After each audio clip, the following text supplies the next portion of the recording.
নওগাঁয় মাদকদ্রব্য নিয়ন্ত্রণ আইনে মামলায় 2 জনকে মৃত্যুদণ্ড দিয়েছেন আদালত। একই সঙ্গে তাদের 2 জনকে 50,000 করে 1 লক্ষ টাকা জরিমানা করা হয়েছে।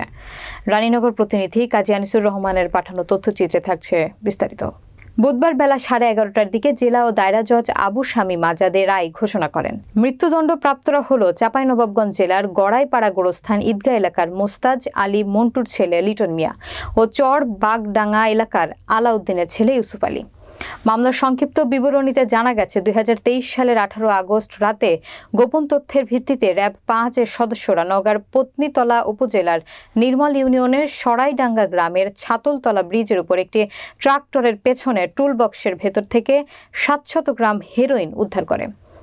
এ সময় ট্রাক্টর চালক লিটন মিয়া ও ইউসুফ আলীকে আটক করে তাদের বিরুদ্ধে থানায় একটি মাদকদ্রব্য নিয়ন্ত্রণ আইনে মামলা করা হয়। ওই মামলায় 8 জনের সাক্ষ্য নেওয়ার শেষে 2 আসামিকে মৃত্যুদণ্ডের 50,000 টাকা জরিমানা করে বিচারক।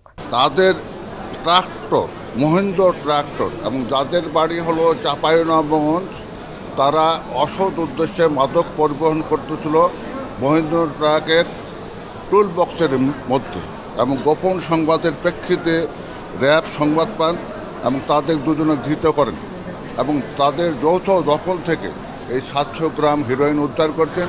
যেহেতু এটা 25 গ্রামের ঊর্ধ্বে, সুতরাং আইনের বিধি মোতাবেক আইন মোতাবেক এই আসামি দলকে মৃত্যুদণ্ডে দণ্ডিত করার বিধান রয়েছে, বিধায় আদালত তাদেরকে মৃত্যুদণ্ডে দণ্ডিত করেছে। সাক্ষী দিতে পারে নাই যে এই আসামিরা এই ট্রাক্টর চালাচ্ছিল বা এই ট্রাক্টরের তারা ড্রাইভার বা হেল্পার এই ধরনের কোনো সাক্ষী দিতে পারে নাই, তা প্রমাণ করতে পারে নাই।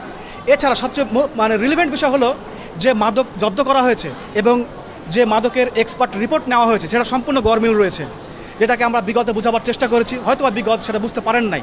তো যাই হোক, আমরা ন্যায় বিচার থেকে বঞ্চিত হয়েছি। আমরা অবশ্যই এই আদেশের বিরুদ্ধে উচ্চ আদালতে যাব এবং আমরা বিশ্বাস করি যদি আমরা উচ্চ আদালতে যাই এবং আমরা বোঝাতে সক্ষম হই, আমরা অবশ্যই আসামিরা খালাস পাবে এবং আমরা ন্যায় বিচার পাবো।